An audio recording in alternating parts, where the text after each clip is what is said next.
Italia, cuna del arte, la belleza, y también de uno de los asesinos más inquietantes del siglo XX. Durante años, un monstruo real acechó las colinas toscanas. Sus crímenes eran meticulosos. Su identidad, un misterio impenetrable. Pero esta no es solo una historia de asesinatos. Es también la historia de un escritor, Douglas Preston, que jamás imaginó que, al mudarse a Florencia, terminaría involucrado en el caso policial más oscuro de Europa. Hoy te contaré la historia detrás de El monstruo de Florencia. Un libro que mezcla horror real, periodismo, obsesión y conspiración.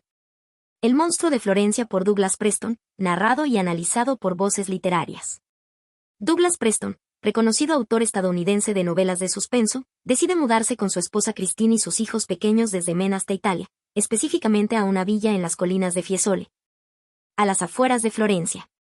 La decisión es impulsada por un deseo profundo de vivir una experiencia cultural renovadora, nutrirse del arte, la historia y el romanticismo del Renacimiento italiano, y de paso, comenzar a trabajar en una novela de ficción ambientada en esa región. Preston lo expresa con entusiasmo. Mi intención era escribir una historia de misterio inspirada en la atmósfera medieval de Florencia y sus secretos arquitectónicos. Al instalarse en la villa, Preston descubre que su hogar se encuentra a escasa distancia del lugar donde tuvo lugar uno de los crímenes más horrendos de la historia criminal italiana contemporánea. Con cierto desconcierto inicial, menciona como un vecino, al enterarse de su ocupación como escritor, le sugiere que debería investigar la historia del monstruo de Florencia. Una serie de asesinatos cometidos en las inmediaciones de su nuevo hogar.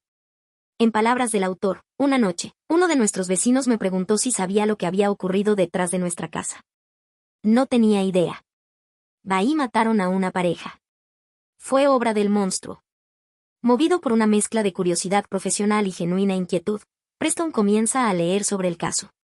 Pronto descubre que entre 1968 y 1985, un asesino o grupo de asesinos cometieron una serie de crímenes brutales. Atacaban a parejas jóvenes que buscaban intimidad en zonas rurales, disparándoles con una pistola Beretta .22 y, posteriormente, mutilando los cuerpos, especialmente el de las mujeres. El horror no residía únicamente en la violencia física, sino en el carácter ritualizado de los actos, lo que hizo que la figura del monstruo adquiriera dimensiones casi mitológicas en el imaginario colectivo florentino. Como lo señala el texto, durante casi 2 décadas, los asesinatos llenaron de terror las colinas toscanas. La policía, la prensa y los ciudadanos hablaban del asesino como si fuera un espectro omnipresente. Este descubrimiento marca un punto de inflexión emocional y narrativo en la experiencia de Preston en Italia. Lo que comenzó como un proyecto literario personal, pronto se transforma en una investigación real que lo llevará a asociarse con el periodista de crónica policial Mario Spezzi, quien había cubierto los asesinatos desde sus inicios. Aunque el encuentro con Spezzi será parte de otro bloque, ya aquí se presiente el tono inquietante de su futura colaboración. Preston, inicialmente motivado por el exotismo de su nuevo entorno, empieza a comprender que hay una Florencia subterránea, muy distinta de la de los museos, los turistas y los vinos.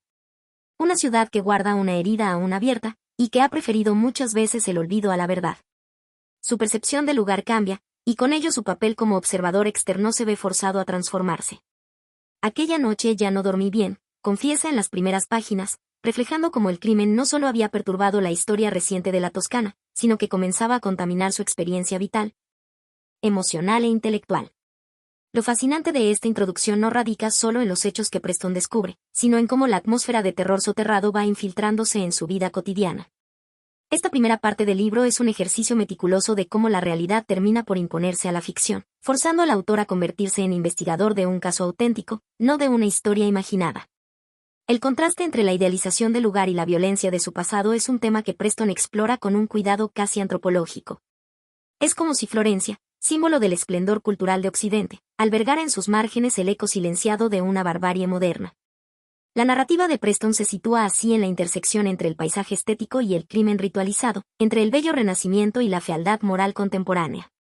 Esta contradicción también le permite al autor, desde el primer capítulo, desarrollar una reflexión filosófica sobre la dualidad de la civilización. Uno no espera encontrar un asesino serial en un paisaje que parece salido de un fresco de Giotto. En esta primera sección se establece también una idea que irá creciendo a lo largo del libro: el horror no está en el crimen, sino en su permanencia impune.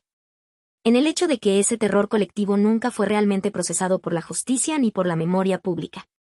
El libro se convierte, desde el inicio, en un ejercicio de memoria contra el olvido, y Preston en un instrumento involuntario de esa memoria. En suma, esta introducción nos sitúa en el umbral de un descenso progresivo.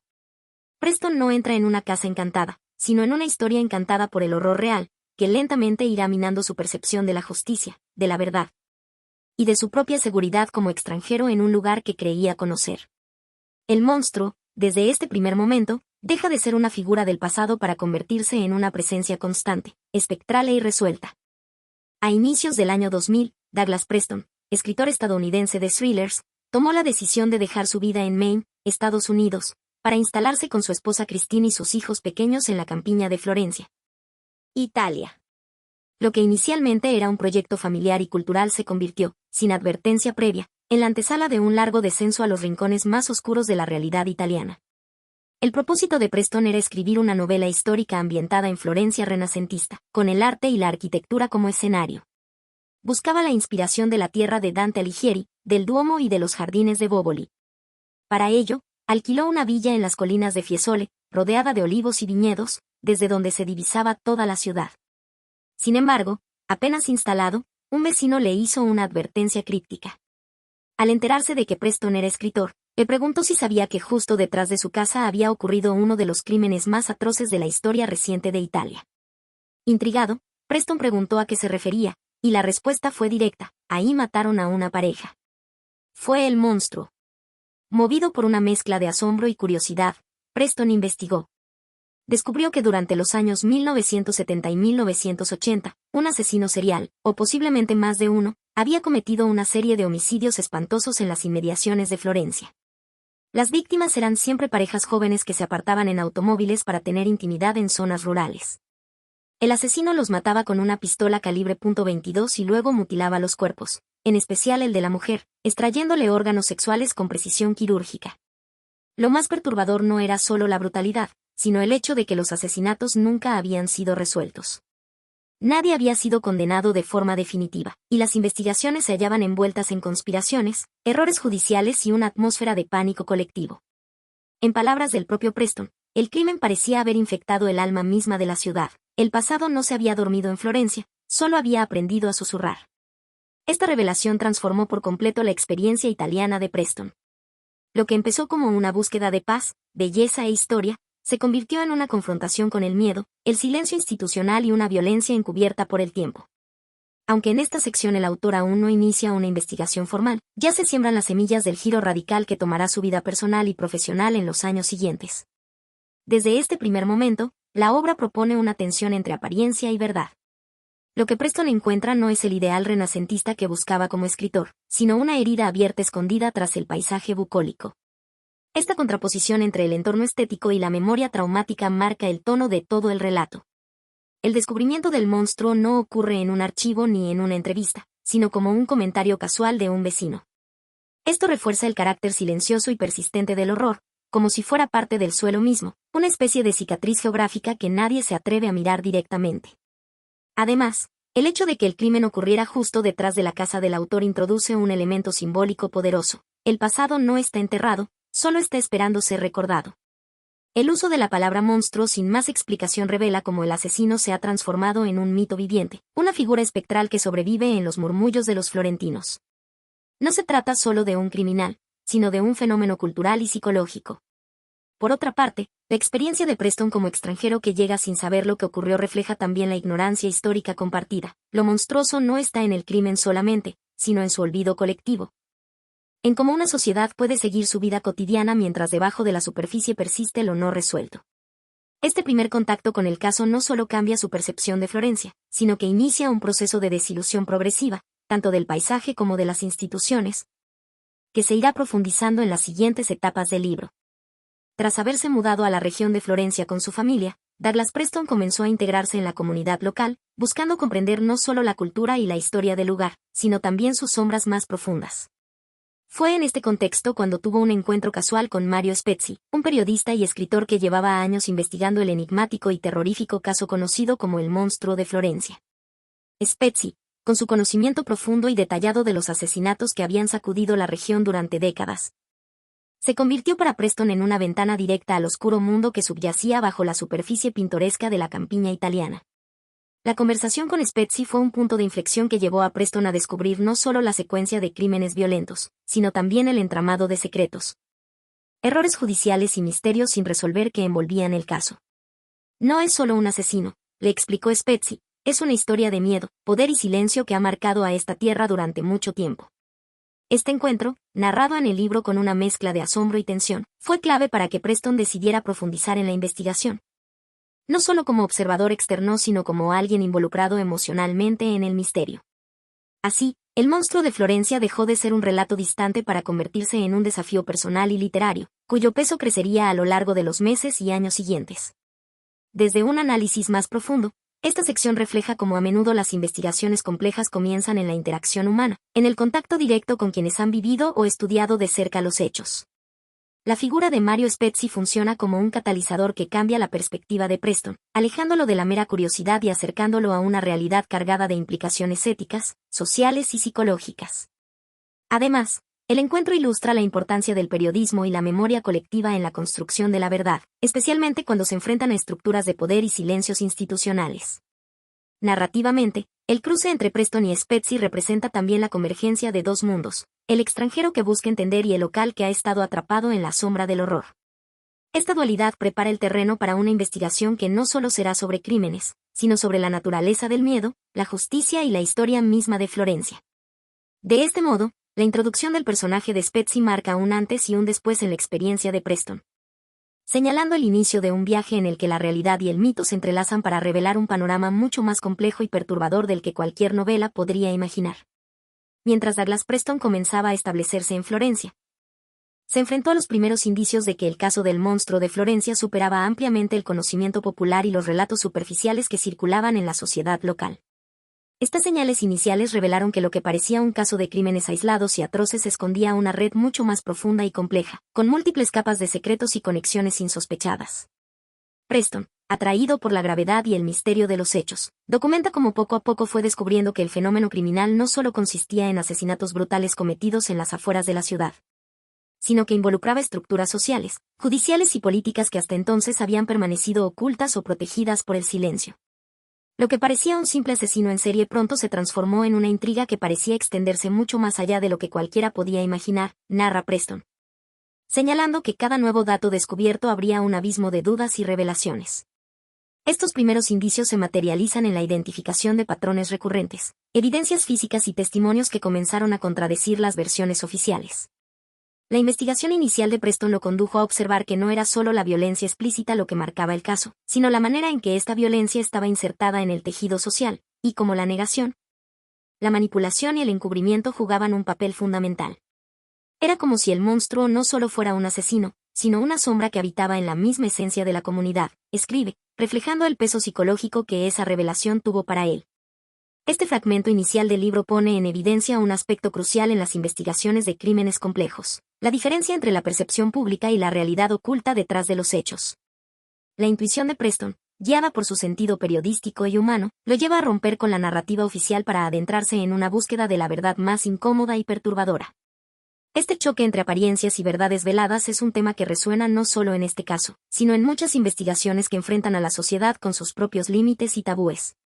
Desde una perspectiva filosófica, esta etapa refleja cómo el conocimiento popular puede ser una construcción limitada, y que la realidad, especialmente en temas donde intervienen el poder y la violencia, requiere una mirada crítica y profunda para ser desvelada. Además, esta parte introduce la noción de que el horror no solo está en el acto del crimen, sino en la reacción colectiva, la negación y el silencio cómplice que perpetúan el sufrimiento. Narrativamente, estos primeros indicios funcionan como el primer nivel de tensión en la historia, donde el protagonista se ve enfrentado a un enigma que trasciende lo visible y obliga a cuestionar todo lo conocido hasta el momento. Este inicio crea una atmósfera cargada de incertidumbre, que prepara al lector para un viaje donde la realidad y el misterio se mezclan de forma inseparable. Douglas Preston se encuentra no solo con el caso aterrador del monstruo de Florencia, sino también con una profunda reflexión sobre el contraste entre la belleza visible de la ciudad y su oscuro pasado que se esconde bajo la superficie. Florencia, conocida mundialmente por su arte renacentista, su arquitectura sublime y su aura de cuna cultural, se muestra ante Preston como un escenario donde la luz y la sombra conviven de manera inevitable. Este contraste se vuelve un elemento clave en su experiencia personal y en la narrativa que construye, al descubrir que tras el esplendor estético existe un pasado marcado por violencia y horror. Preston describe la ciudad con una admiración inicial. Florencia era un poema hecho piedra y color, una sinfonía de historia que parecía inmutable en su belleza. Sin embargo, esa misma ciudad que parecía un refugio de la civilización escondía secretos que resonaban en los callejones y en las miradas de sus habitantes.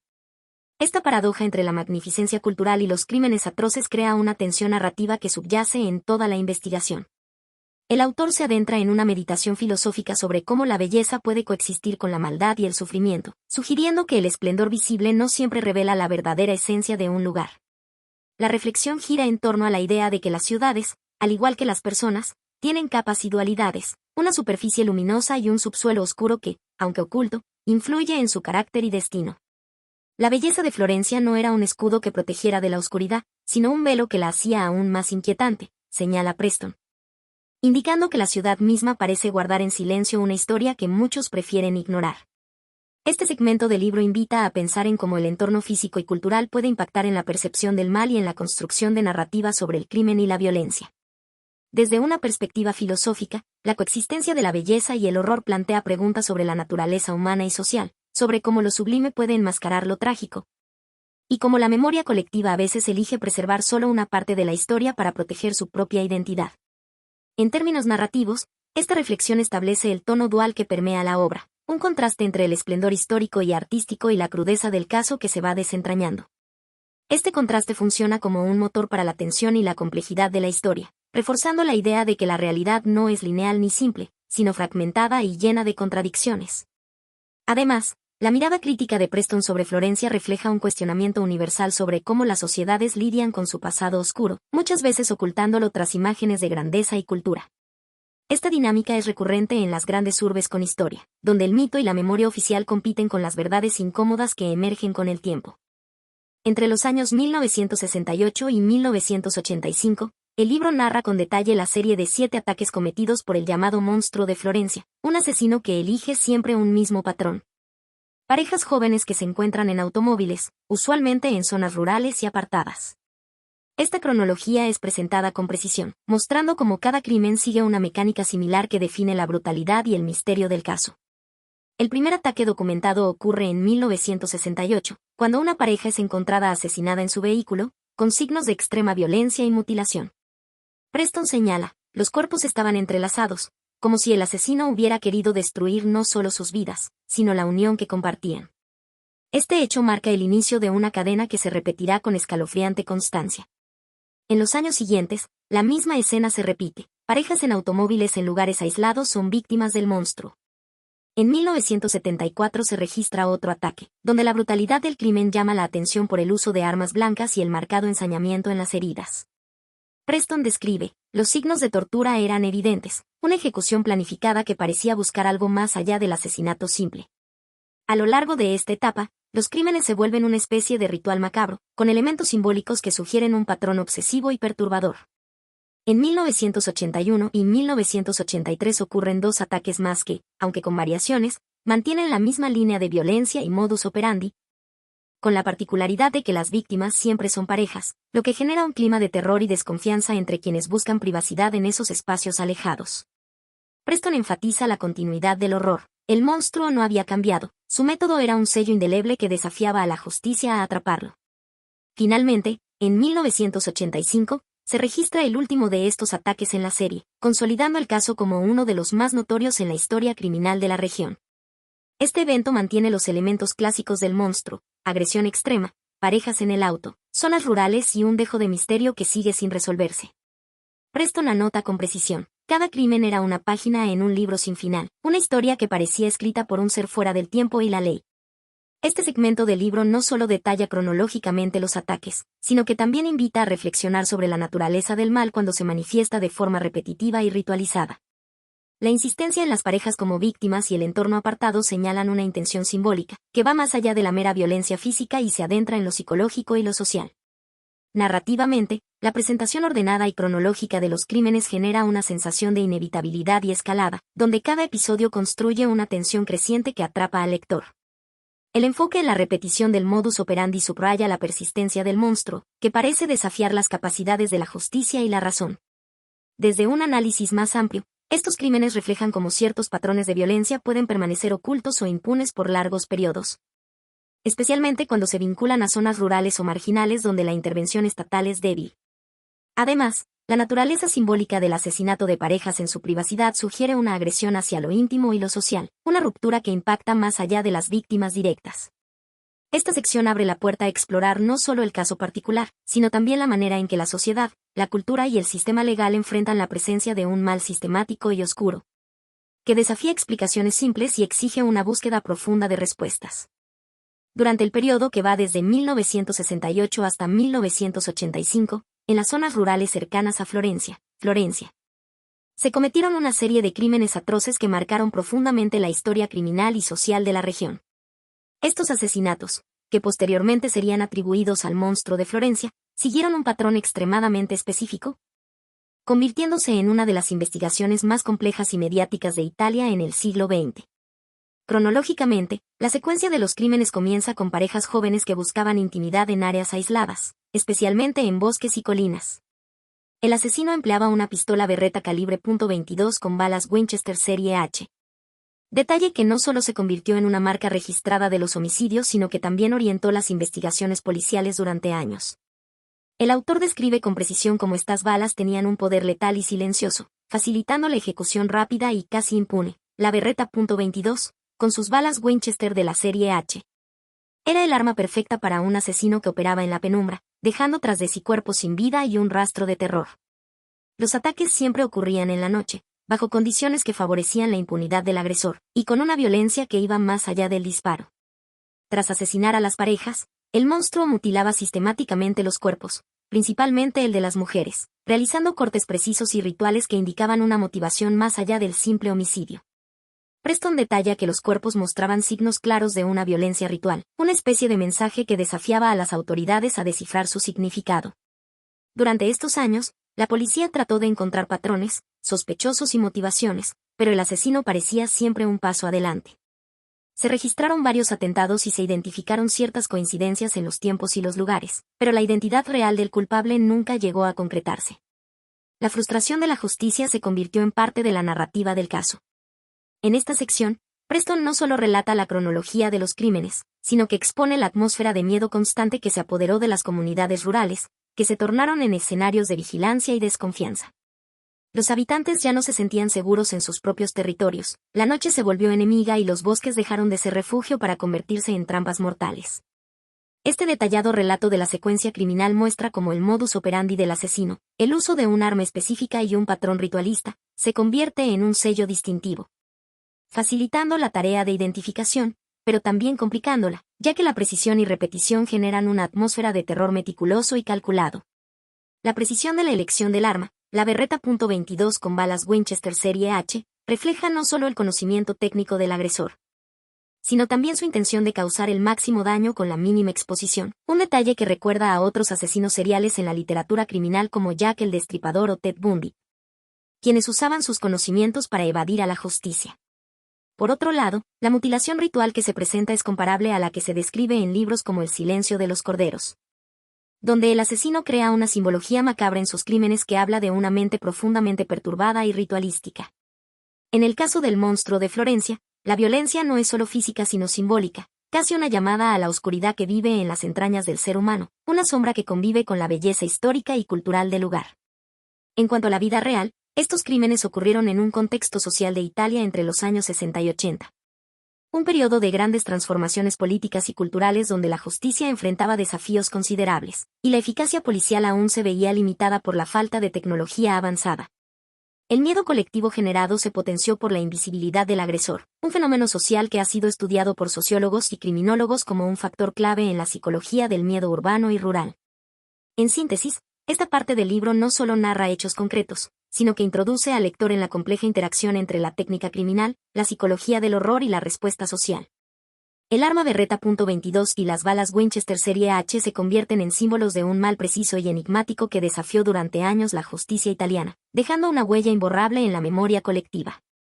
La serie de asesinatos en las zonas rurales alrededor de Florencia presentó un patrón tan sistemático como perturbador, que marcó profundamente la naturaleza del caso conocido como el monstruo de Florencia. Los crímenes no solo se caracterizaron por el uso de un arma de fuego Beretta calibre .22 con balas Winchester Serie H, sino que también revelaron una meticulosa repetición en el modus operandi del agresor que fue clave para entender la mente criminal detrás de estos actos. El autor detalla que en cada incidente el asesino primero disparaba a las víctimas, usualmente a las parejas que buscaban privacidad, causando heridas graves o la muerte inmediata. Sin embargo, el acto violento no concluía con el disparo. La siguiente fase del ataque consistía en un remate con arma blanca, acción que no solo aseguraba la muerte, sino que manifestaba una intención simbólica, un ritual oscuro y calculado. Después del disparo, el asesino tomaba un cuchillo para rematar a las víctimas, un acto frío y preciso que marcaba una transición de violencia y horror. Lo más significativo, y perturbador, de este patrón era la mutilación genital que sufrían las mujeres. Esta mutilación no era fortuita ni producto del azar, sino un acto repetido en todos los casos, lo que indicaba una compulsión o mensaje detrás del crimen. Las mujeres eran mutiladas genitalmente. Una marca indeleble que el monstruo dejaba para simbolizar un control absoluto, un mensaje indeleble en la carne misma. Esta acción reflejaba no solo violencia física sino también una violencia simbólica hacia la feminidad, la intimidad y la identidad. A lo largo de los años, esta repetición en el modus operandi reforzó la teoría de un único perpetrador o de un grupo que compartía rituales, lo que a la vez generaba una atmósfera de terror cada vez más palpable en la comunidad. El patrón insistente en la secuencia disparo-remate-mutilación creó una narrativa casi ritualística, convirtiendo cada crimen en un capítulo de un libro oscuro que la justicia intentaba descifrar. Este patrón repetitivo de violencia tiene un doble significado que va más allá del simple acto criminal. Desde una perspectiva psicológica, la reiteración en el método, disparar, rematar con arma blanca y mutilar, puede entenderse como una manifestación de un trastorno profundo, donde la agresión física se acompaña de un componente simbólico que busca dominar y destruir aspectos esenciales de la víctima, en este caso, la sexualidad y la identidad femenina. Este tipo de ritualismo recuerda a otros casos documentados de violencia simbólica, como los que se exploran en estudios forenses y criminológicos sobre asesinos seriales obsesionados con el control y la representación del poder.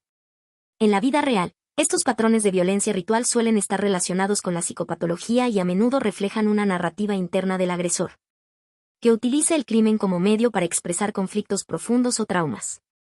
Por ejemplo, en casos famosos como el de la Dalia Negra en los Estados Unidos o los asesinatos de Jack el Destripador en el siglo XIX. La mutilación y el uso de un patrón metódico sugieren que el agresor intenta imponer orden a su caos interno a través del orden externo de sus crímenes. Desde el punto de vista literario y narrativo, la descripción de estos patrones no solo cumple con la función de reportar hechos, sino que dota a la narración de un tono casi simbólico, donde cada acto violento se vuelve parte de un lenguaje oscuro que solo se puede interpretar a través de la psicología y la criminología. Esto remite a obras de no ficción y ficción criminal donde el acto criminal se convierte en una ventana hacia la mente del asesino, como en El silencio de los corderos de Thomas Harris, donde la violencia y la mutilación son parte de un ritual con significado profundo. Finalmente, el terror que se instaló en la comunidad de Florencia refleja un fenómeno social común en los lugares donde operan criminales seriales: la transformación del espacio público en un espacio de miedo y vigilancia, lo que afecta la vida cotidiana y la cohesión social. Esta dinámica ha sido estudiada en sociología como el miedo a lo invisible, que paraliza y fragmenta comunidades enteras. En conclusión, la cronología del patrón repetitivo de disparo, remate con arma blanca y mutilación genital femenina no solo revela la crudeza de los crímenes, sino que aporta claves fundamentales para entender la psicología del agresor y la reacción social frente a una violencia sistemática y ritualizada.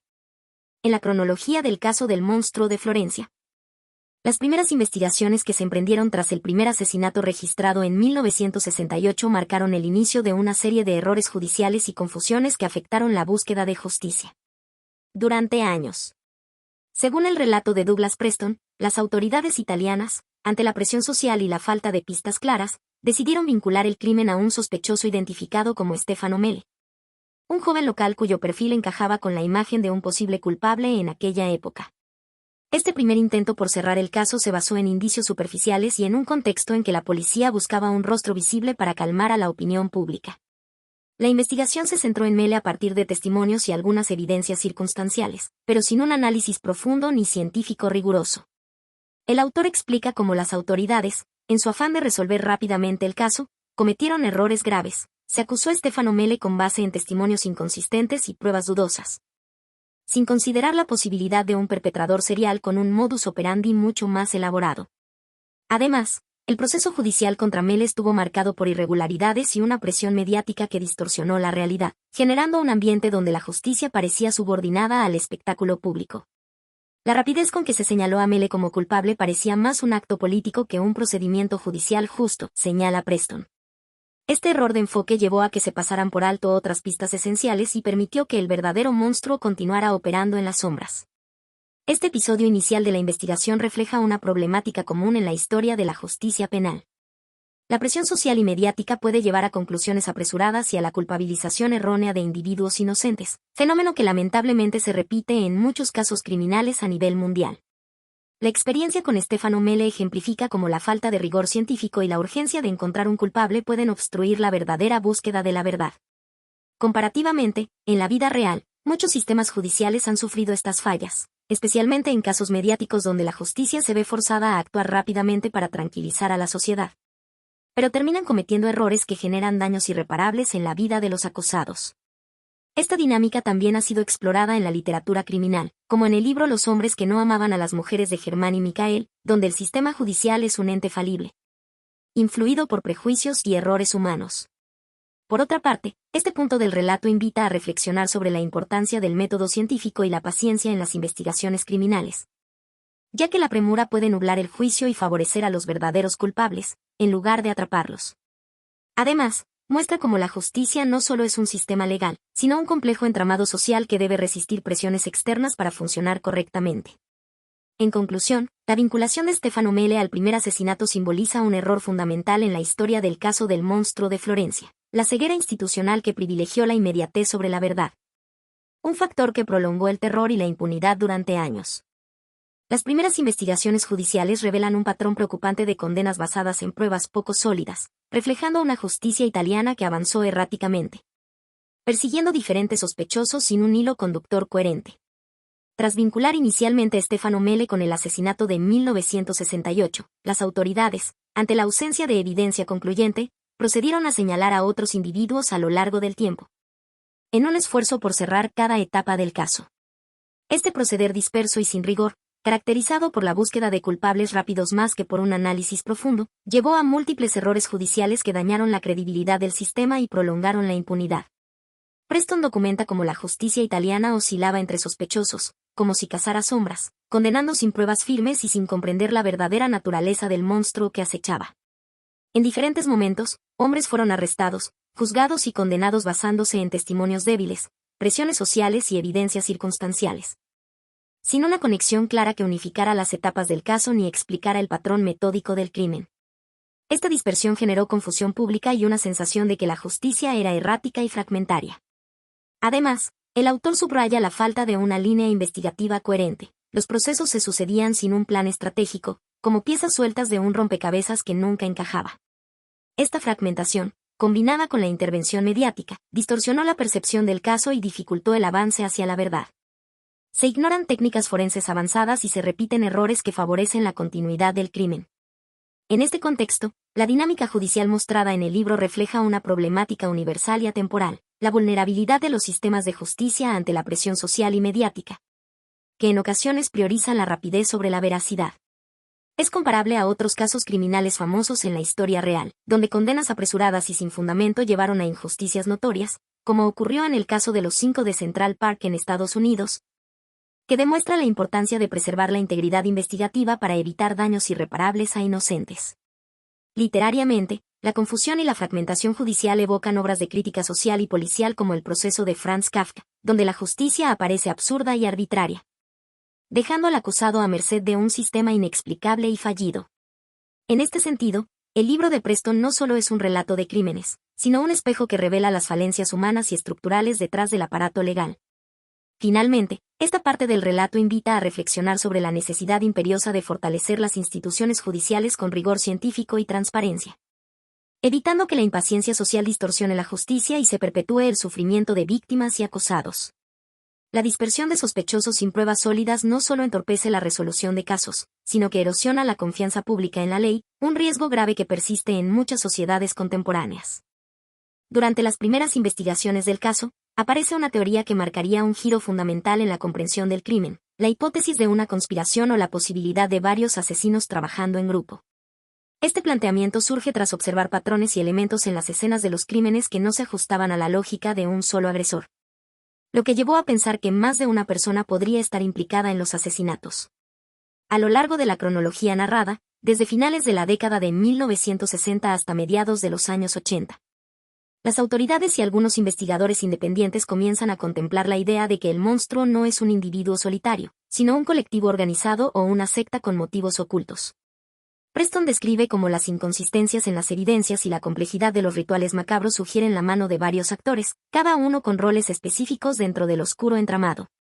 La multiplicidad de víctimas, el uso meticuloso de un arma y las mutilaciones rituales alimentaron esta teoría conspirativa que, aunque controvertida, no dejaba de ganar adeptos dentro del círculo de investigadores.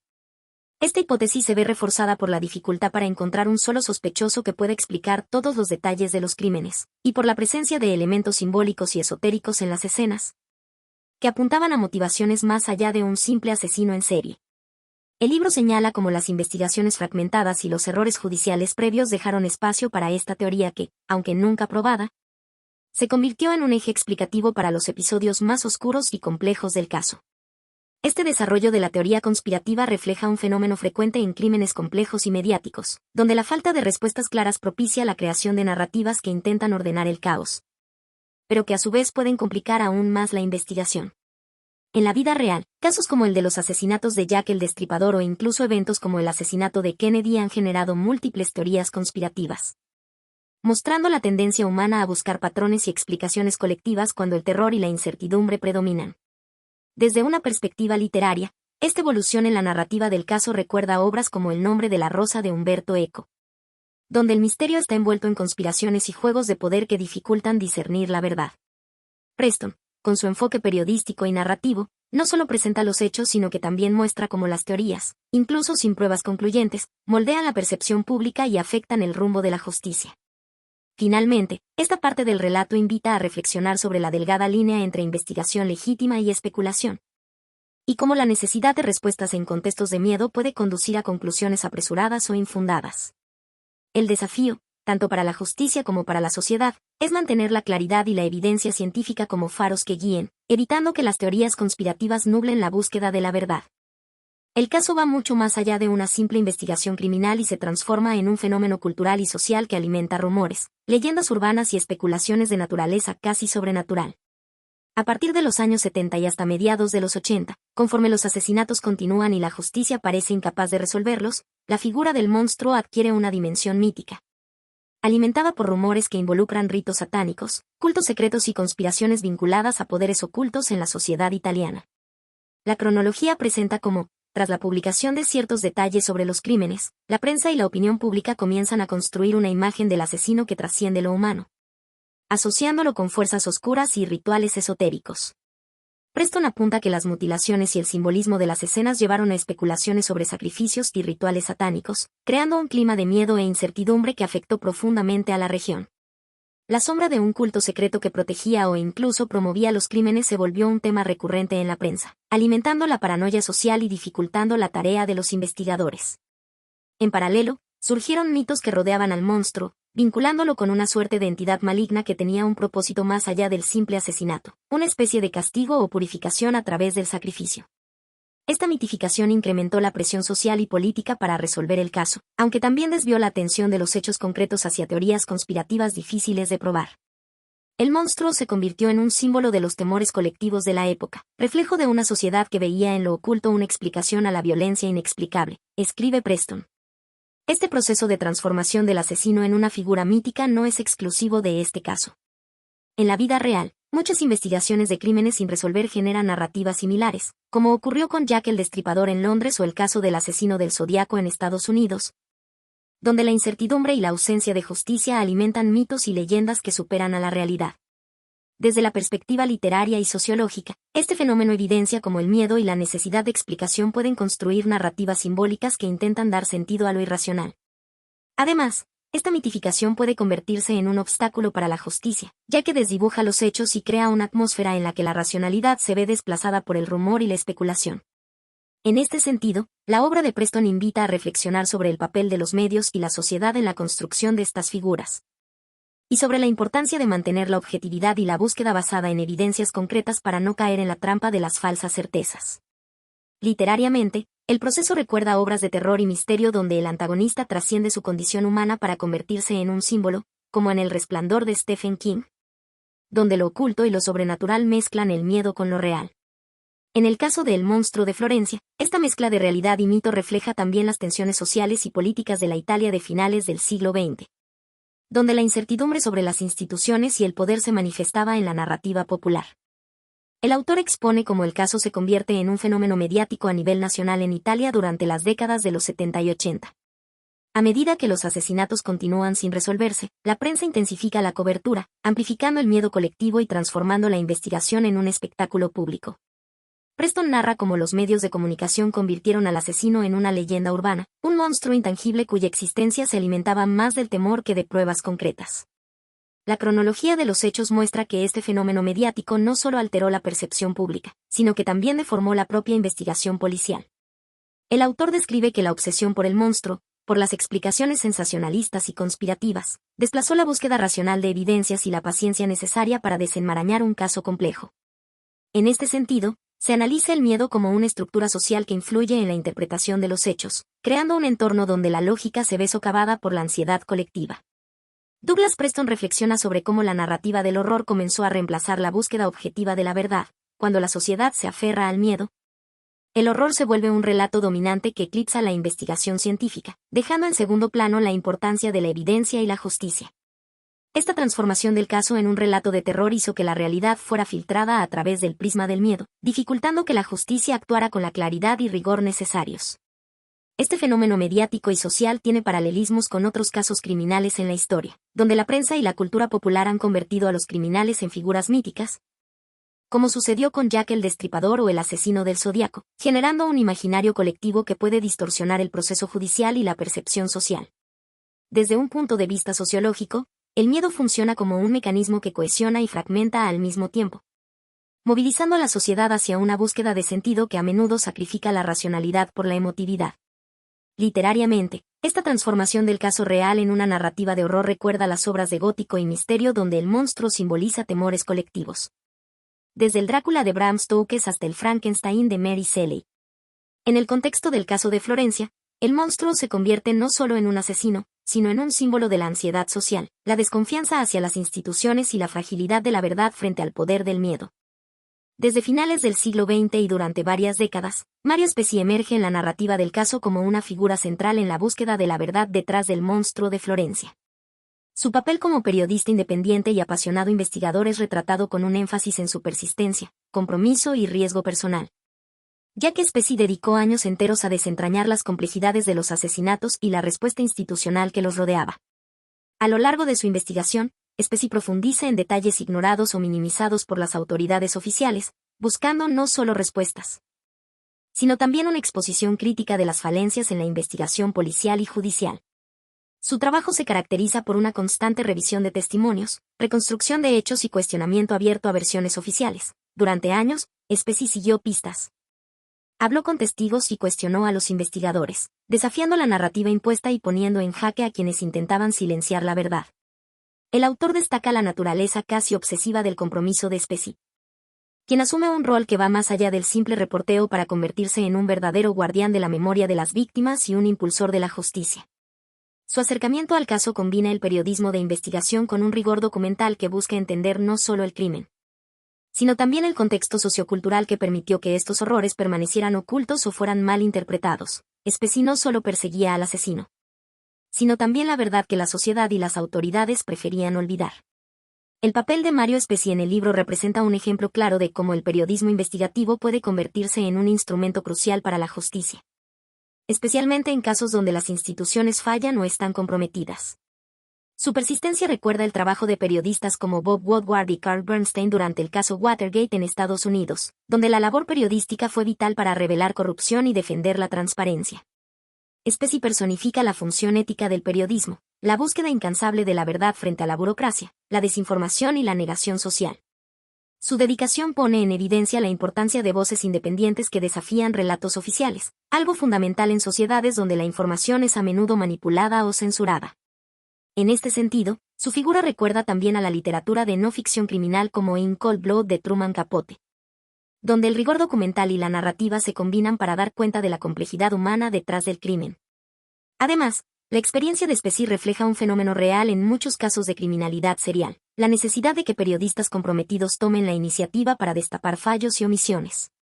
Este papel activo del periodista en la construcción de memoria histórica y en la exigencia de justicia es una lección vigente para cualquier sociedad, sobre todo en contextos donde la corrupción y la impunidad amenazan la verdad. Finalmente, el relato también sugiere cómo la perseverancia individual puede abrir grietas en el muro del silencio institucional, haciendo que el periodismo sea una herramienta no solo informativa sino también transformadora socialmente. Mario Specie, a lo largo de su prolongada investigación del caso conocido como el monstruo de Florencia, no solo se dedicó a reconstruir la cronología de los crímenes, sino que también jugó un rol crucial al denunciar numerosas irregularidades en las investigaciones oficiales que la policía italiana llevaba adelante. Desde sus primeros pasos como periodista comprometido, Specie comenzó a detectar contradicciones y omisiones deliberadas en los procedimientos policiales, evidenciando fallas graves en la metodología y en el manejo de las pruebas. El relato detalla cómo Specie expuso que las autoridades, en ocasiones, ignoraban testimonios claves o descartaban evidencias sin el debido análisis, lo que ralentizaba la resolución del caso y alimentaba la impunidad. Por ejemplo, Specie encontró que informes médicos forenses no coincidían con las descripciones oficiales, y que algunos indicios de la escena del crimen desaparecían misteriosamente en los archivos, mostrando una clara manipulación o negligencia institucional. A lo largo de los años, Specie insistió en que estas irregularidades no eran meros errores casuales, sino parte de un entramado que intentaba proteger intereses particulares o incluso encubrir a sospechosos con conexiones poderosas. Su valentía para denunciar estas anomalías lo colocó en la mira de las autoridades, pero también reforzó la presión pública para una investigación más transparente y rigurosa. El autor recalca que Specie no se limitó a acusar, sino que aportó documentos, entrevistas y análisis que ponían en evidencia la falta de profesionalismo y posibles actos de corrupción en la investigación. Con cada revelación, Specie tejía una red de sospechas que apuntaban a la ineficiencia y al encubrimiento sistemático, apuntando a un problema estructural en la justicia italiana respecto a este caso. El trabajo de Mario Specie resalta un problema recurrente en la historia criminal mundial, la existencia de irregularidades o manipulaciones en investigaciones oficiales, muchas veces motivadas por intereses políticos, sociales o económicos. Esta situación, lamentablemente frecuente en contextos donde la corrupción o el poder desmedido interfieren con la justicia. Recuerda casos famosos como el de la desaparición de Madigabel en Estados Unidos o los escándalos de encubrimiento policial en varias dictaduras latinoamericanas durante el siglo XX. La denuncia constante de Specie no solo cumple una función periodística sino también ética, poniendo en evidencia que la búsqueda de justicia puede estar comprometida por fallas institucionales que convierten al sistema en un obstáculo más para las víctimas. Esto coincide con teorías de criminología crítica que cuestionan la imparcialidad del sistema penal y las estructuras de poder detrás de la administración de justicia. Literariamente, la postura de Specie remite a la tradición del periodismo de investigación que denuncia corrupción y busca transparencia, como en Los hombres del presidente, Watergate, o La confesión de John Grisham, donde la verdad aparece como un bien amenazado. Su denuncia de irregularidades funciona como un contrapunto en la narrativa del libro, revelando que más allá del monstruo asesino, existía un monstruo burocrático y social que dificultaba la justicia. En la vida real, estos problemas subrayan la necesidad imperiosa de controles externos, transparencia y vigilancia ciudadana para evitar que las instituciones de justicia se conviertan en cómplices o instrumentos de ocultamiento. El valor de Specie radica en su capacidad para mantener la presión y arrojarlos en zonas oscuras, una tarea vital en cualquier democracia. Mario Specie, tras años de ardua investigación independiente y de denunciar irregularidades en la investigación oficial sobre el monstruo de Florencia, terminó convirtiéndose en una figura incómoda para la Fiscalía italiana. Su persistente cuestionamiento de los métodos oficiales y su búsqueda de la verdad lo pusieron en una posición conflictiva frente a las autoridades encargadas del caso. En un contexto donde la justicia buscaba controlar la narrativa y evitar filtraciones, Specie apareció como una amenaza al status quo establecido. Cronológicamente, Specie comenzó a recibir advertencias y presiones sutiles que con el tiempo se volvieron más directas, a medida que sus denuncias y reportajes ganaban atención pública. El libro señala que la Fiscalía empezó a verlo no solo como un periodista sino como un obstáculo para la investigación, una piedra en el zapato que desafiaba la versión oficial. Este cambio de estatus no solo afectó su trabajo, sino que también lo expuso a riesgos personales y profesionales. Sus intentos por colaborar con la fiscalía fueron complicados por la desconfianza mutua, y en varios momentos fue objeto de investigaciones paralelas destinadas a desacreditarlo o intimidarlo. Specie se convirtió en un símbolo de resistencia periodística ante una justicia que, en lugar de buscar la transparencia, prefería el silencio y la manipulación. El autor describe escenas donde Specie recibió interrogatorios prolongados y observaciones vigilantes, una clara muestra de que la fiscalía intentaba neutralizarlo. A pesar de esto, Specie mantuvo su compromiso con la verdad, convirtiéndose en un referente del periodismo investigativo en casos de corrupción y criminalidad. Su figura representa el choque inevitable entre la libertad de prensa y los poderes judiciales cuando se exponen fallas o encubrimientos. La transformación de Mario Specie en una figura incómoda para la fiscalía refleja un fenómeno común en muchas democracias donde los periodistas investigativos se enfrentan a estructuras de poder que intentan limitar la crítica y el escrutinio público.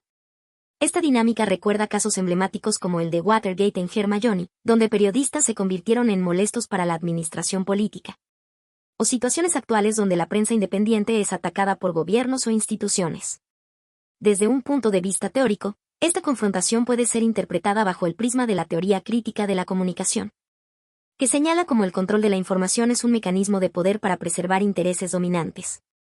Specie, al desafiar la narrativa oficial, pone en riesgo esos intereses, lo que explica la resistencia y persecución que sufre.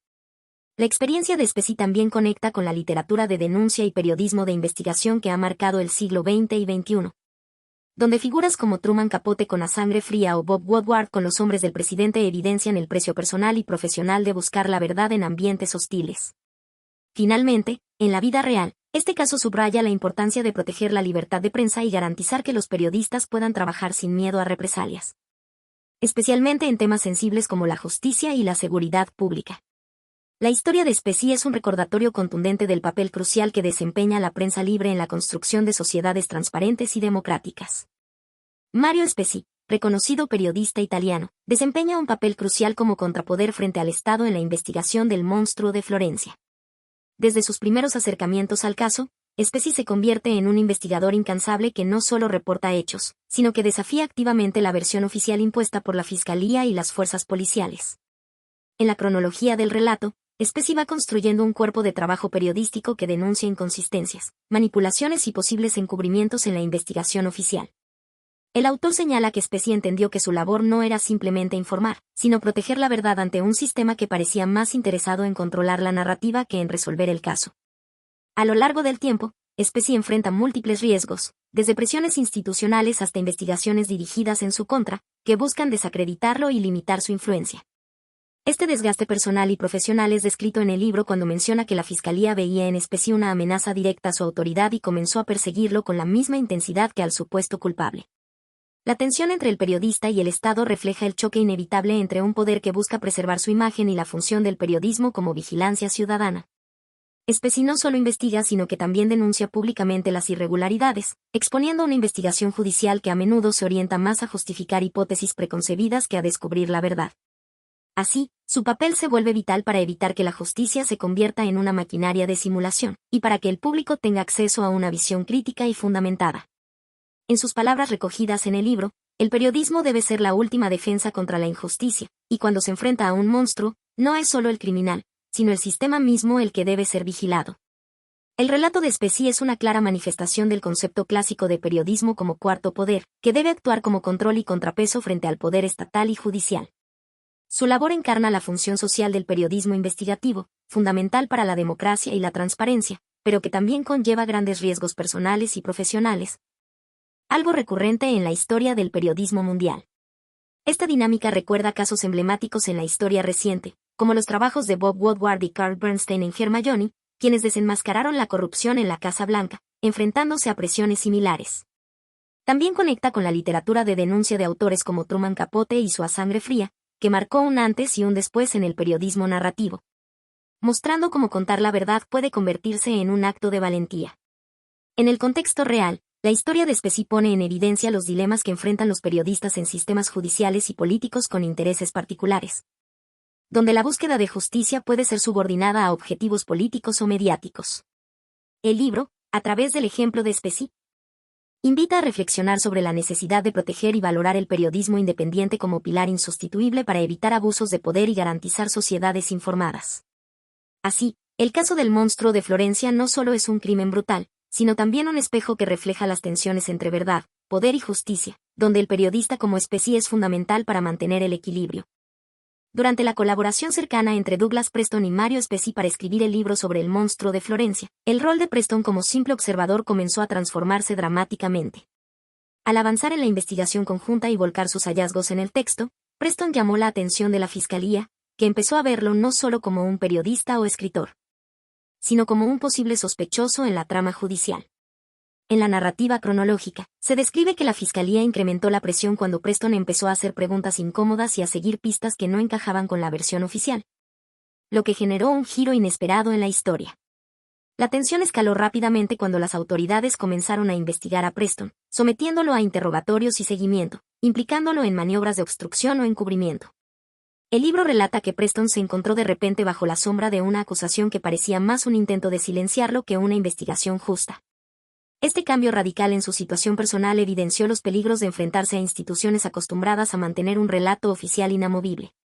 Preston, quien inicialmente acudió al caso como cronista e investigador externo, pasó a experimentar en carne propia la presión del sistema judicial y la estigmatización que sufren quienes desafían el poder. La narrativa refleja con detalle cómo esta experiencia alteró su perspectiva sobre la justicia italiana y el peso del Estado frente a la verdad, subrayando que en la búsqueda de la verdad, uno puede convertirse en víctima del mismo monstruo que intenta desenmascarar. Esta sección destaca un fenómeno recurrente en investigaciones periodísticas y literarias que se enfrentan a poderes establecidos: el desplazamiento del investigador o periodista de observador a blanco de persecución.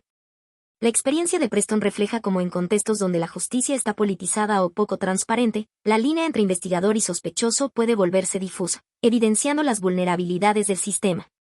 Comparativamente, esta situación remite a casos como el de Julian Assange o Edward Snowden, quienes, al revelar verdades incómodas, se convirtieron en perseguidos por sus propios gobiernos.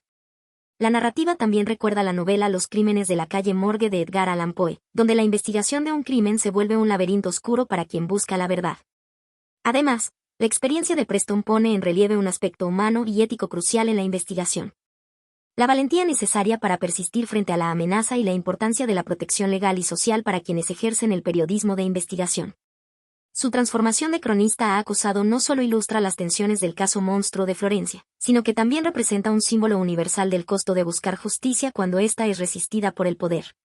En síntesis, esta parte del libro no solo documenta un episodio puntual, sino que ofrece una reflexión profunda sobre la fragilidad de la verdad y el coraje necesario para defenderla, invitando a valorar la función esencial del periodismo independiente en cualquier sociedad. En el transcurso de su investigación conjunta con Mario Spezzi sobre el caso del monstruo de Florencia, Douglas Preston pasó de ser un observador externo a convertirse en protagonista involuntario de la investigación judicial. Cronológicamente, a medida que avanzaban en la recopilación de datos y la escritura del libro, Preston fue llamado a declarar ante el fiscal Mick Ninney, quien conducía la investigación oficial con una férrea determinación.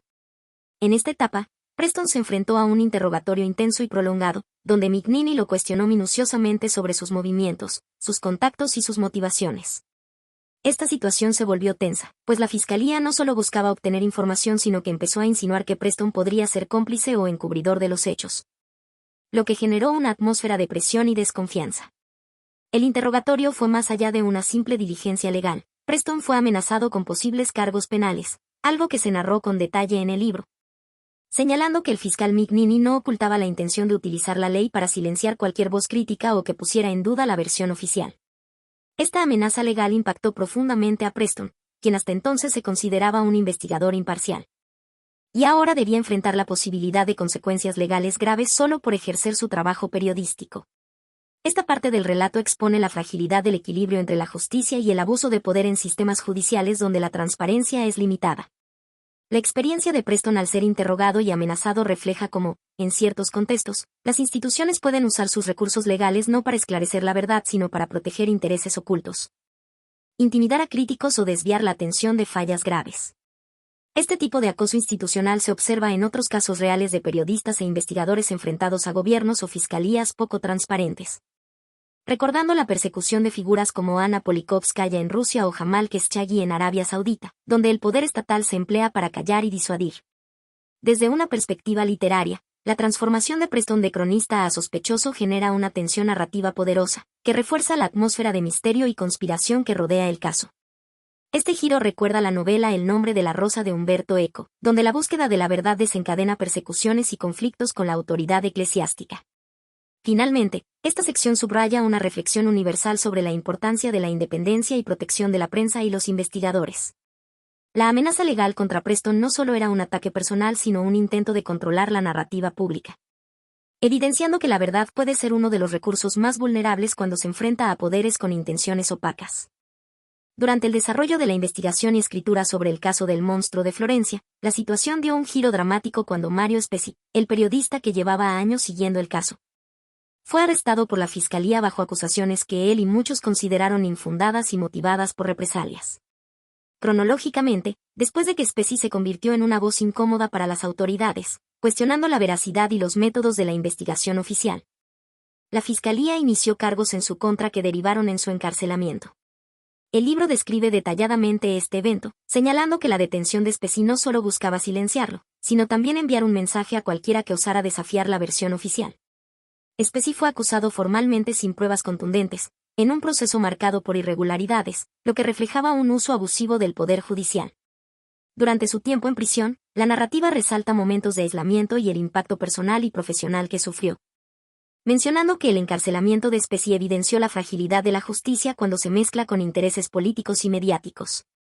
Esta parte del relato expone un claro ejemplo de persecución judicial contra la libertad de prensa y el ejercicio crítico del periodismo. El encarcelamiento de Spezzi muestra cómo, en ciertos sistemas, el poder puede usar la maquinaria legal para acallar voces disidentes y proteger narrativas oficiales, una práctica lamentablemente frecuente en varios países, donde la independencia judicial se ve comprometida. El caso recuerda episodios reales donde periodistas han sido encarcelados bajo cargos cuestionables, como sucede en lugares donde la corrupción y la impunidad dominan, lo que afecta directamente la transparencia y la confianza pública. Esta situación tiene paralelismos con casos emblemáticos de periodistas en países con regímenes autoritarios o en contextos de conflictos, donde la justicia se convierte en un instrumento de censura. Literariamente, la detención de Spezzi intensifica la tensión y pone en evidencia el costo humano y social de la búsqueda de la verdad. Su encarcelamiento puede ser comparado con personajes de novelas de intriga y denuncia, donde el héroe o protagonista sufre persecución por desafiar estructuras poderosas. Un recurso narrativo que humaniza y profundiza el conflicto central. Finalmente, esta sección invita a reflexionar sobre la importancia de la protección de los derechos de los periodistas y la necesidad de fortalecer instituciones judiciales independientes para que la justicia no sea un arma de represión, sino un verdadero garante del Estado de Derecho. La figura del fiscal Giuliano Mignini cobra protagonismo como símbolo de la deriva institucional hacia la paranoia y el autoritarismo. El fiscal, lejos de apegarse a una investigación rigurosa basada en evidencias, comienza a promover una serie de teorías conspirativas que, si bien carecen de sustento empírico, terminan marcando el rumbo de la investigación oficial y contaminando su credibilidad. Este giro se da después de años sin resolver el caso del monstruo de Florencia, y en un clima donde la presión social y mediática exigía resultados. En orden cronológico, Mignini propone la existencia de una secta satánica responsable de los asesinatos, relacionando los crímenes con rituales ocultistas y con figuras prominentes de la sociedad. Esta hipótesis es presentada como una revelación, cuando en realidad, como se menciona en el libro, no había evidencia sólida, solo coincidencias vagas interpretadas con una lógica circular. La teoría, que debía haber sido descartada por falta de pruebas, se convierte en el eje de su persecución judicial y mediática, generando un ambiente de sospecha generalizada. El texto señala que Mignini no buscaba culpables, sino confirmar su versión de los hechos, utilizando tácticas de presión sobre testigos, filtraciones a la prensa y una narrativa cada vez más delirante. Lo verdaderamente terrorífico no era el monstruo que asesinaba parejas, sino el monstruo de la burocracia judicial, que perseguía sombras para no admitir su fracaso. Escribe Preston en un pasaje que condensa la tragedia institucional de esta etapa. La transformación del fiscal Giuliano Mignini en un promotor de teorías conspirativas no solo revela su perfil autoritario, sino que expone una falla más profunda en el sistema de justicia. Cuando no se encuentra la verdad, se fabrica una. Esta lógica es peligrosa porque convierte la especulación en argumento legal y criminaliza la duda como traición al discurso oficial. Mignini, al aferrarse a una teoría sin pruebas y al usar su autoridad institucional para imponerla, encarna el colapso del pensamiento racional dentro de una estructura que debería precisamente protegerlo. Este fenómeno no es exclusivo del contexto florentino. Casos similares han ocurrido en otras partes del mundo, como en los juicios de los supuestos rituales satánicos en Estados Unidos durante la llamada Satanic Panic en las décadas de 1980 y 1990, donde fiscales también construyeron casos en base a teorías infundadas y fantasías colectivas, arruinando vidas en el proceso. La semejanza revela una constante peligrosa. Cuando las instituciones no están guiadas por la razón, se vuelven espejos de los miedos más primitivos de la sociedad. Narrativamente, este episodio recuerda a obras como El proceso de Franz Kafka, donde el poder se vuelve un ente sin rostro que acusa sin motivo claro, y donde la lógica interna del sistema está al servicio de su propio delirio. La figura de Mignini es, entonces, el reflejo kafkiano de un Estado que se defiende del caos inventando enemigos imaginarios. En resumen, el actuar de Giuliano Mignini marca una inflexión trágica: la justicia, en lugar de esclarecer, oscurece. Su decisión de alimentar la paranoia institucional, en vez de desmontarla, transforma el caso del monstruo de Florencia en algo aún más inquietante, una historia donde el verdadero monstruo no es el asesino, sino el sistema que dejó de buscar la verdad para proteger su propio mito. Douglas Preston conecta directamente los eventos y la figura del fiscal Giuliano Mignini con otro caso que, años después, captaría atención mundial: el asesinato de Meredith Kercher en Perugia y la acusación contra Amanda Knox. Este paralelismo no es anecdótico, se construye a lo largo de una línea de tiempo que expone cómo las mismas tácticas, sesgos y mecanismos institucionales aplicados por Mignini en el caso del monstruo de Florencia reaparecen con fuerza en la investigación y juicio del caso Knox. El relato de Preston sitúa el punto de unión entre ambos casos en la figura de Mignini, quien lideró la investigación del asesinato de Kercher en 2007. Apenas unos años después de haber estado al frente de la cacería judicial en torno al monstruo de Florencia. Preston escribe que los patrones eran inquietantemente familiares: una narrativa conspirativa, presiones sobre los medios, una relectura forzada de los hechos para encajar una versión preconcebida. En ambos casos, Mignini construye una historia más cercana a una obra de ficción que a una hipótesis basada en pruebas. Así como en el caso del monstruo de Florencia, Mignini sostenía la existencia de una secta secreta vinculada a los asesinatos. En el caso Kercher defendió una supuesta orgía satánica en la que Amanda Knox habría participado. La falta de pruebas no impidió que esa narrativa fuese elevada a categoría de verdad judicial. El relato era demasiado atractivo para dejarlo ir. No importaba que las pruebas lo desmintieran, lo importante era que todo encajara con su visión, señala Preston.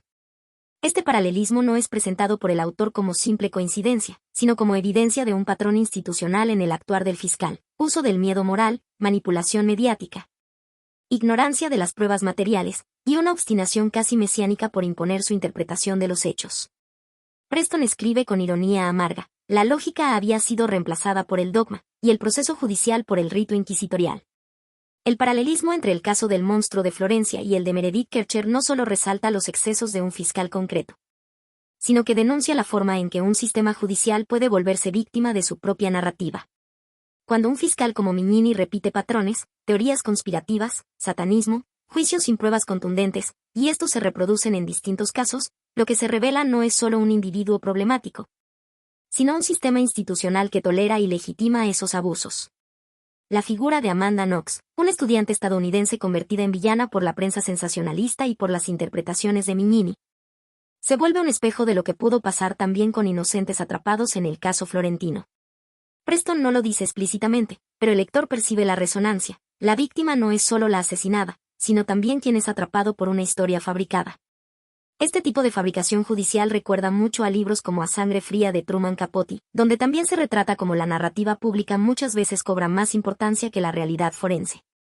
Sin embargo, en El monstruo de Florencia, la diferencia está en que la autoridad misma es la que impulsa y sostiene esa ficción, sin que haya voluntad de corrección. En la vida real, este tipo de casos, como el de Amanda Knox, que fue finalmente absuelta tras años de juicios erráticos, muestran cómo el deseo de una respuesta clara puede llevar a una institucionalización del error. El miedo al vacío, al no saber, al no poder controlar lo desconocido, hace que los fiscales, como Mignini, prefieran ofrecer una historia fantástica antes que admitir que no tienen todas las respuestas. Y esa actitud, aunque humana, resulta letal cuando quien la practica tiene poder legal sobre la libertad y la reputación de otros. En resumen, esta sección del libro funciona no solo como una crónica de hechos, sino como una advertencia sobre lo que ocurre cuando la justicia se subordina a las narrativas. En ambas historias, Mignini no actúa como fiscal, sino como autor de un guión, decidido a defender su versión por encima de la verdad.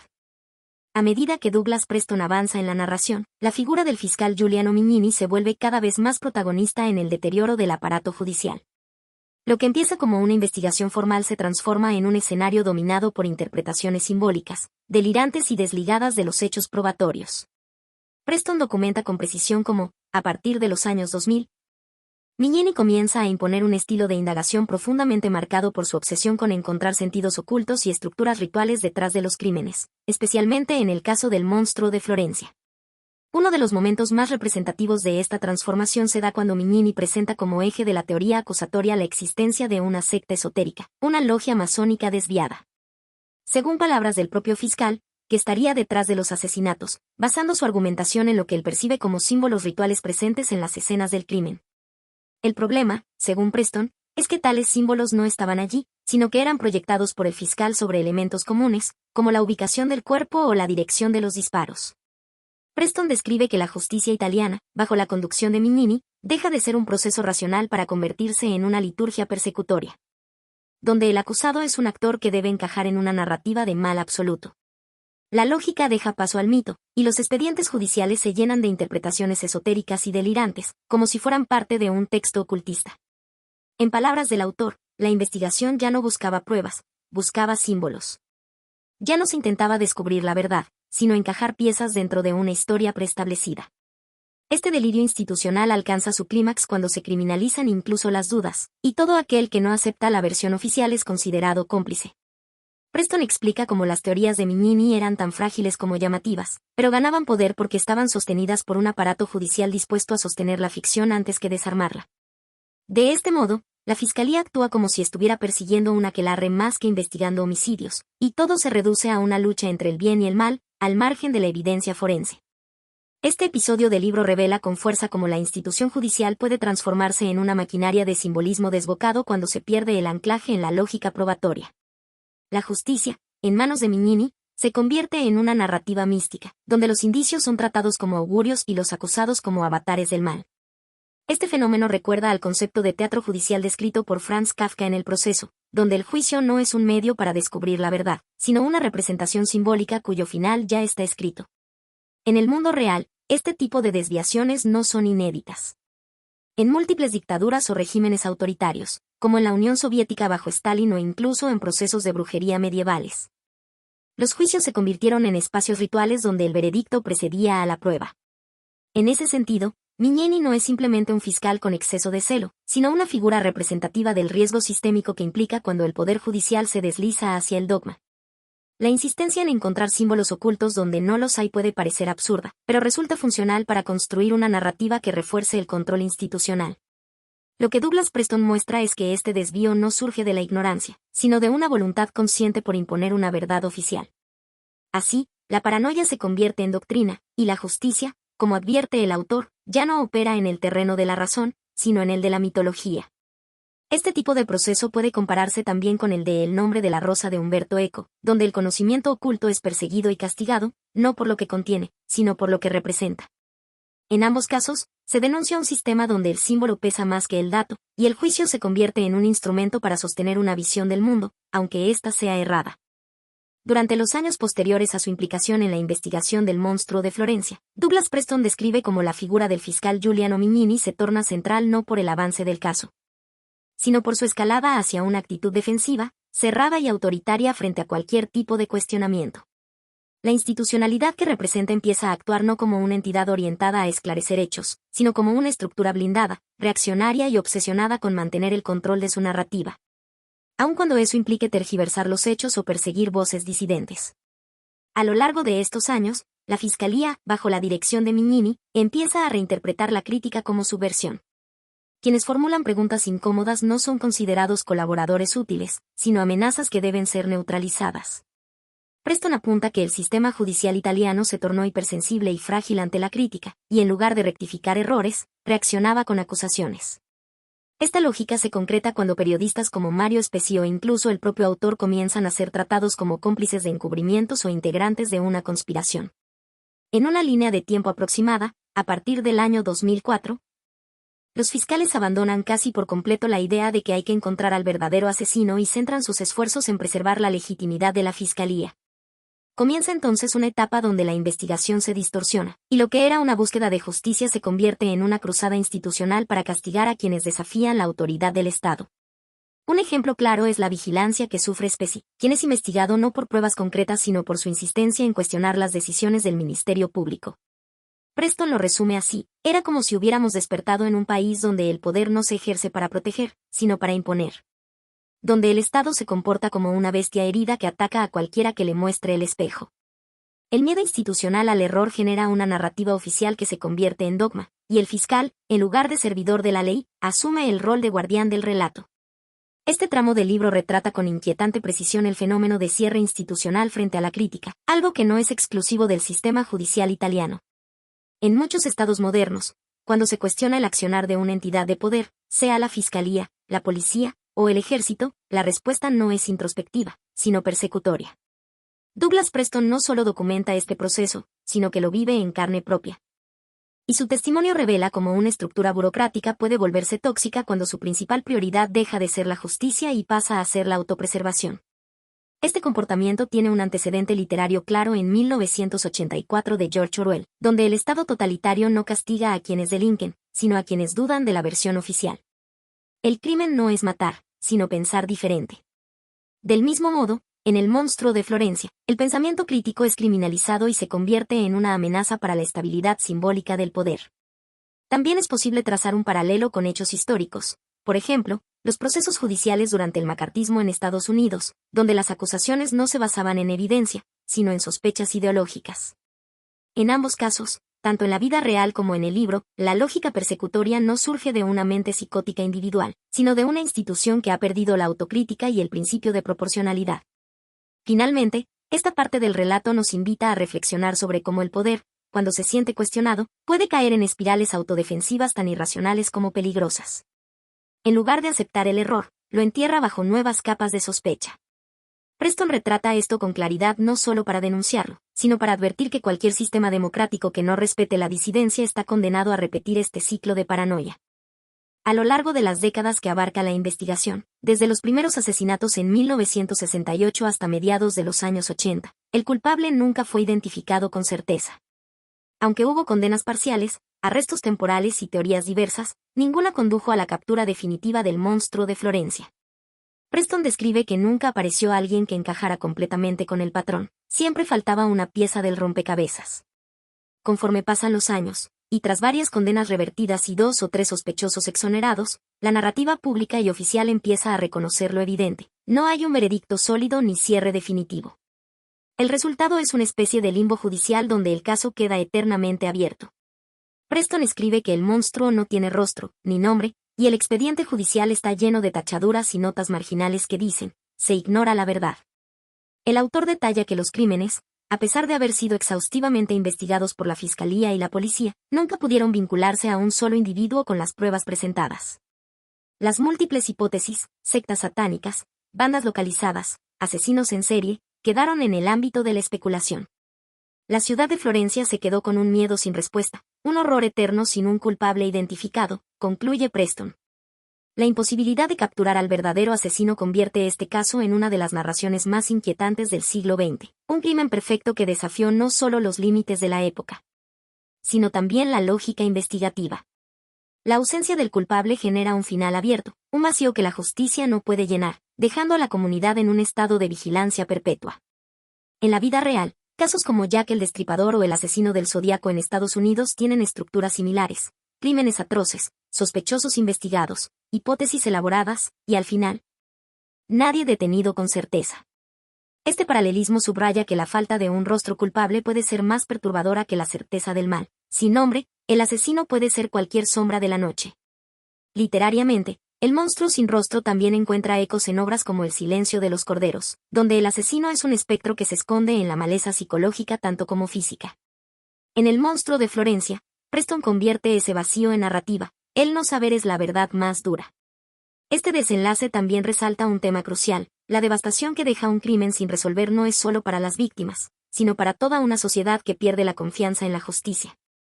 La incertidumbre se vuelve parte del paisaje, y el horror, un huésped silencioso. El monstruo deja de ser un asesino y se convierte en un símbolo del olvido institucional, de la memoria rota y de una justicia que no tuvo rostro.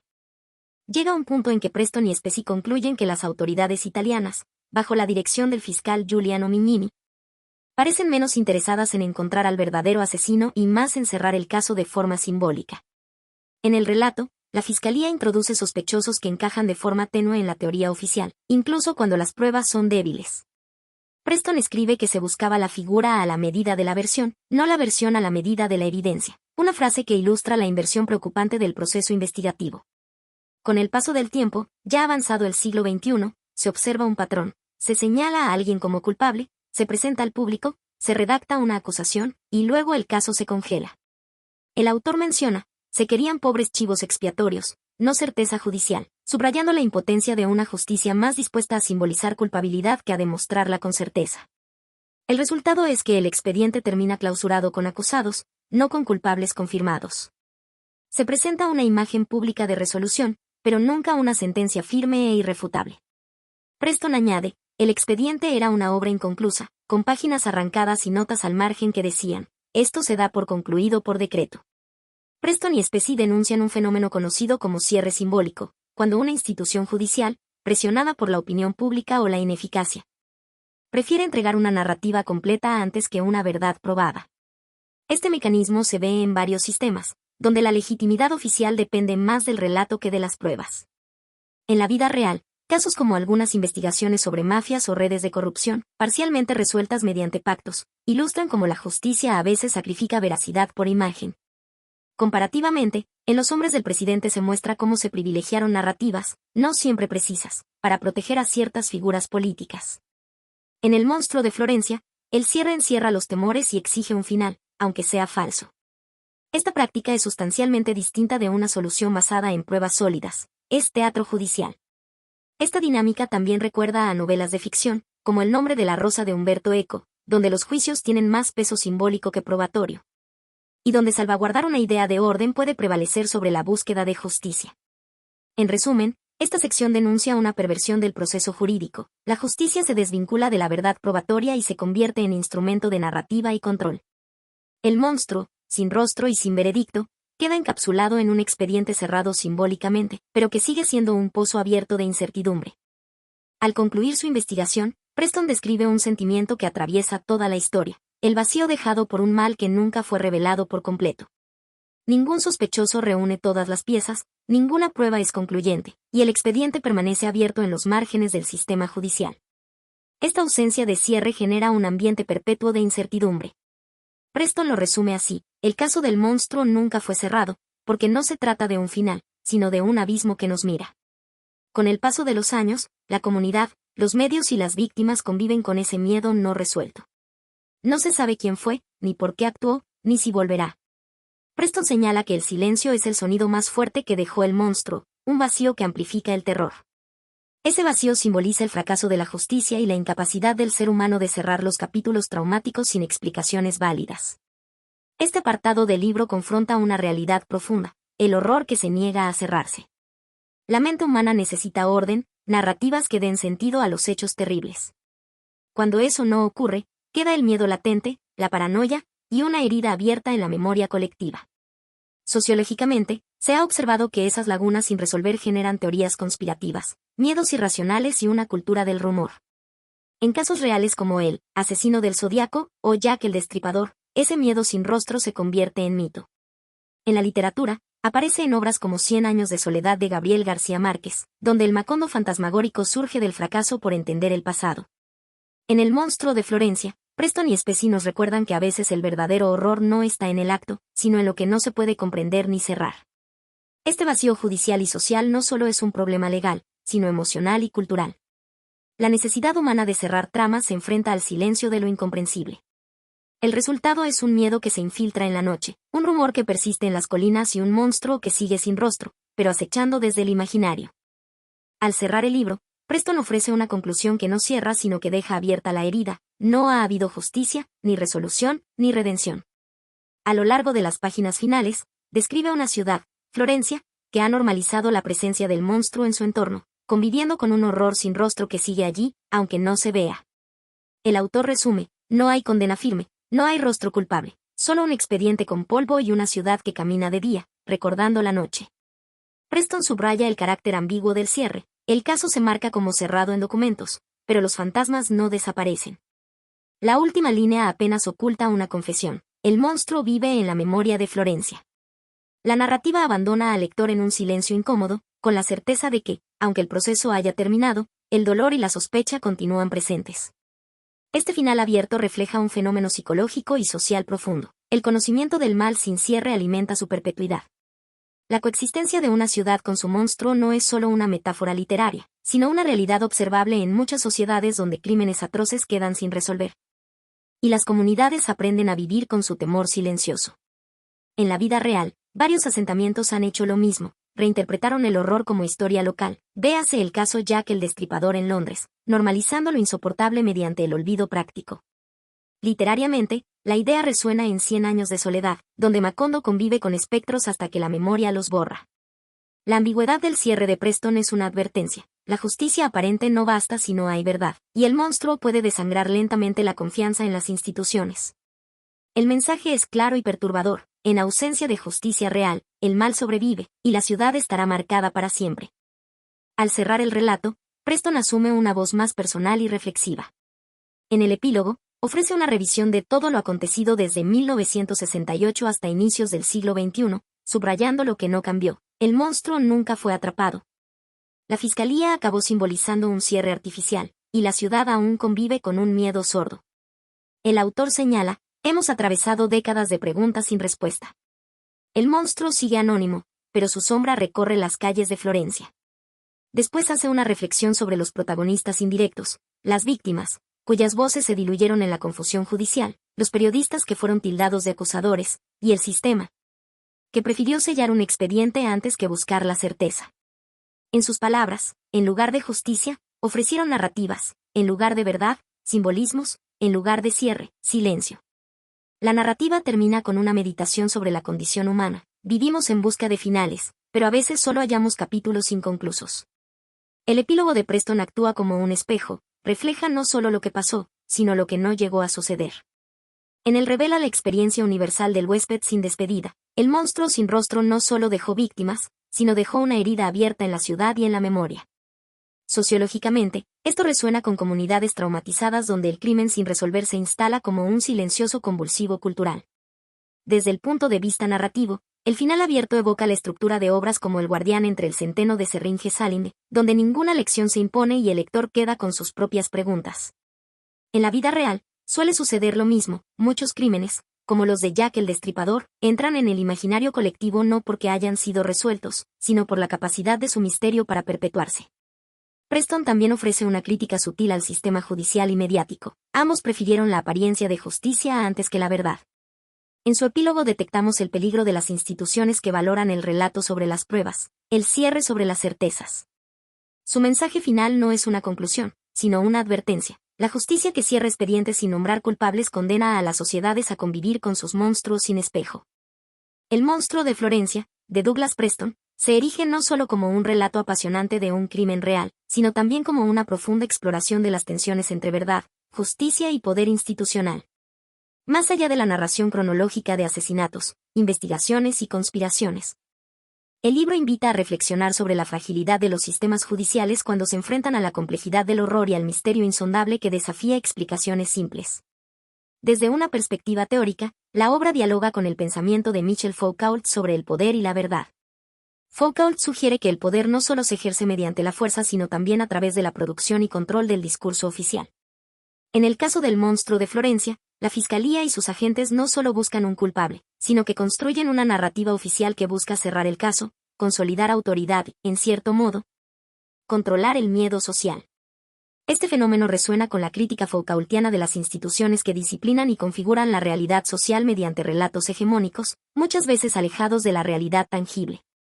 Además, el libro puede vincularse con la literatura de no ficción sobre crímenes reales y justicia fallida, como In Cold Blood de Truman Capote, que abrió el camino para una literatura que no solo investiga el crimen, sino que desentraña la condición humana y las fallas estructurales del sistema legal. Sin embargo, Preston y Specie amplían esta mirada al introducir un análisis detallado de cómo la paranoia institucional, la corrupción y la construcción mediática pueden deformar la búsqueda de justicia. Cuando El monstruo de Florencia fue publicado, en un contexto mundial marcado por el auge de los medios de comunicación masiva y el interés creciente por los true crime, encontró una recepción mixta pero significativa. El público, sediento de narrativas que mezclan misterio, investigación y crítica social, recibió el libro con entusiasmo. Mientras que la crítica literaria valoró su rigor investigativo y su capacidad para narrar hechos complejos con estilo accesible y atrapante. No obstante, hubo quienes cuestionaron la implicación directa de los autores, así como la mezcla entre periodismo y literatura, temiendo que esto pudiera alterar la percepción objetiva de los hechos. En la sociedad contemporánea al momento de la publicación, la historia del monstruo y la corrupción institucional reflejaba preocupaciones más amplias sobre la transparencia, la justicia y el poder. Los años previos al siglo XXI estuvieron marcados por escándalos judiciales y desconfianza hacia las instituciones en Europa y América, y este libro resonó en ese clima de escepticismo. En ese sentido, la obra se convierte en un documento que trasciende el caso puntual para ser un espejo de las crisis de legitimidad que atraviesan las democracias modernas. En suma, El monstruo de Florencia no solo narra una serie de crímenes, sino que ofrece una reflexión sobre cómo las sociedades enfrentan el mal que no pueden comprender ni controlar, y cómo las instituciones, en su afán de preservar su autoridad, a veces se convierten en protagonistas de la misma injusticia que buscan combatir. En ese balance entre verdad y ficción, entre realidad y simbolismo, el libro encuentra su fuerza y su legado perdurable. ¿Conocías el caso del monstruo de Florencia? ¿Crees que fue un asesino solitario o una red protegida? Déjame tu opinión en los comentarios. Suscríbete para más ensayos donde el crimen real se encuentra con la literatura y la verdad. Y recuerda, no todo monstruo se deja atrapar.